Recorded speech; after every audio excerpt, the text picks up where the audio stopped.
May I ask, sir, do you do this for a living in a music hall? Well, I have thought of doing so. Perhaps I shall someday. Then how on earth do you do it? Simply phonetics, the science of speech. That's my profession. Is it? Yes, it's also my hobby.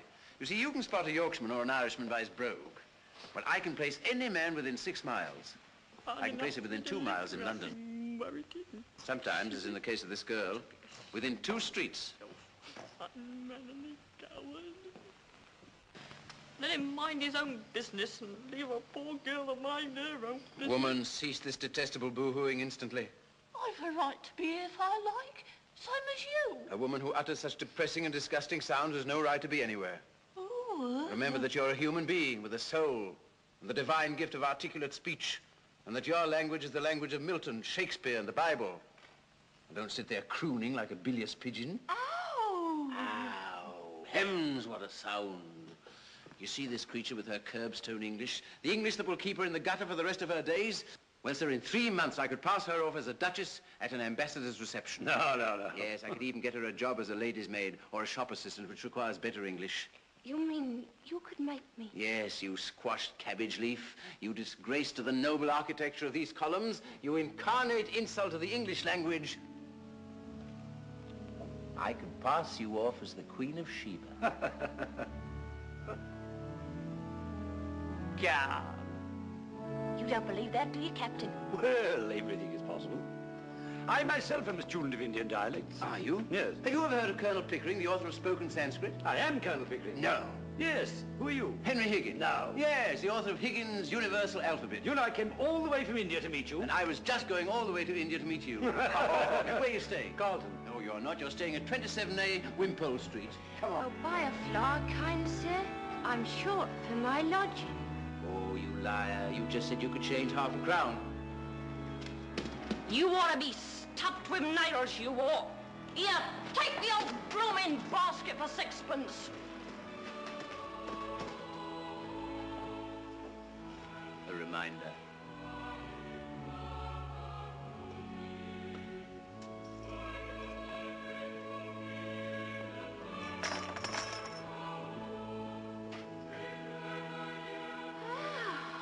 Come on, Pickering. This is a wonderful meeting. Marvelous.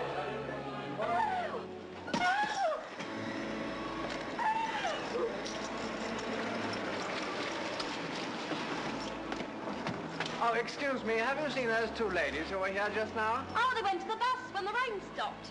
And left me with a cab on my hands. Oh, blocks. Never mind, young man. I'm going home in a taxi. Here, wait a minute. 18 pence ain't no object to me, Charlie.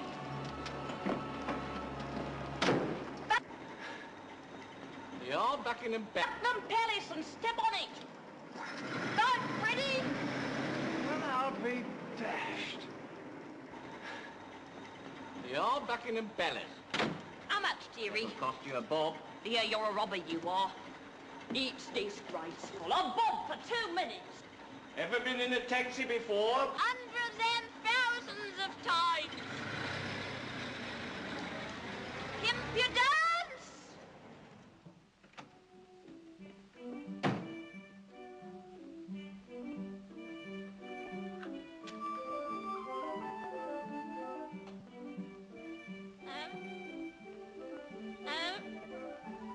Hello, dearie.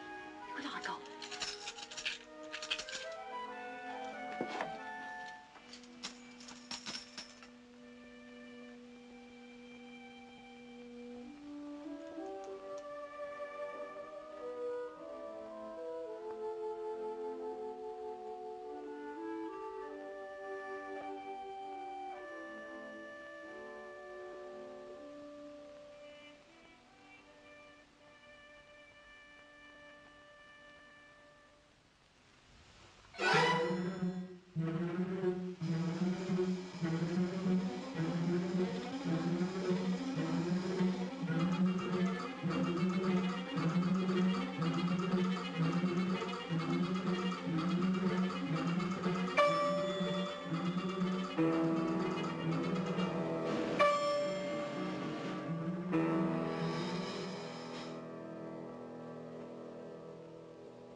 As you see, my dear Pick, the human ear is a perfect recording and amplifying apparatus.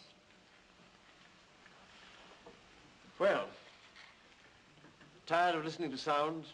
Amazing. Do you know, I rather fancied myself because I could pronounce 24 distinct vowel sounds. Your 130 beat me. I can't hear any difference between most of them. Oh, it comes from practice, you know. Do you know, I rather fancied myself because I could pronounce 24 distinct vowel sounds. Good heavens. Your 130 beat me. I can't hear any difference between most of them. Concealed microphone. For unsuspecting victims. What is it, Mrs. Pierce? Yes, a young woman wants to see you, sir. Young woman, what does she want? She says you'll be glad when you know what she's come about. She's a very common girl, sir. I'd have got rid of her only you see such queer people sometimes. All right. Has she an interesting accent? Just dreadful, sir. Good. Show her up at once.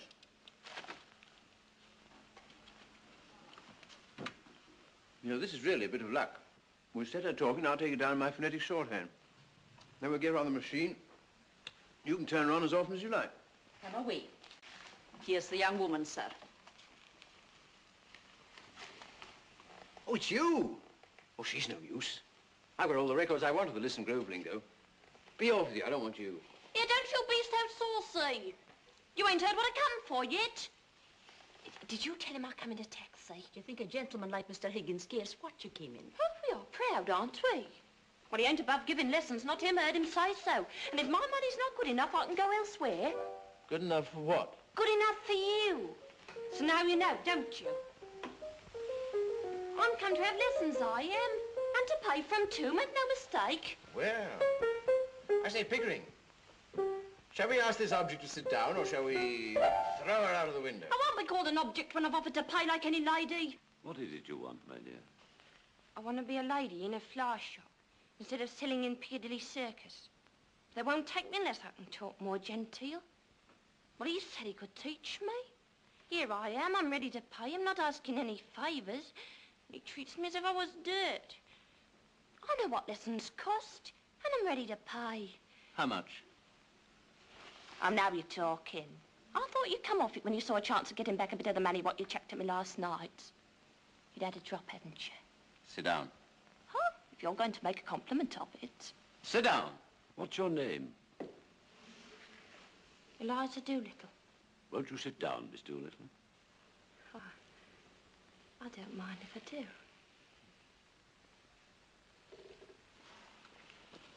How much you propose to pay me for the lessons? Oh, I know what's right. A lady friend of mine, she gets French lessons at 18 pence an hour from a real French gentleman. Well, you wouldn't have the nerve to ask the same for teaching me my own language as what you would for French. So I won't give you more than a shilling. Take it or leave it. I'll take it. You know, Pickering, a shilling to this girl's worth 60 or 70 pounds to a millionaire. It's handsome, it's enormous, it's the biggest offer I've ever had. 60 pounds? But what are you talking about? I never offered you 60 pounds. Hold your tongue. But I ain't got 60 pounds. Cheryl, nobody's going to touch your money. Someone's going to touch you with a broomstick if you don't stop sniveling. Sit down, will you? Poor, anyone would think he was my father. Higgins, I'm interested. What about that boast of yours that you could pass her off as a duchess at an ambassador's reception? Well, what about it? I'll say you're the greatest teacher alive if you make that good. I'll bet you all the expenses of the experiment you can't do it, and I'll pay for the lessons. Oh, you're real good. Come here. Oh, thank you, Captain. Come here, sit down.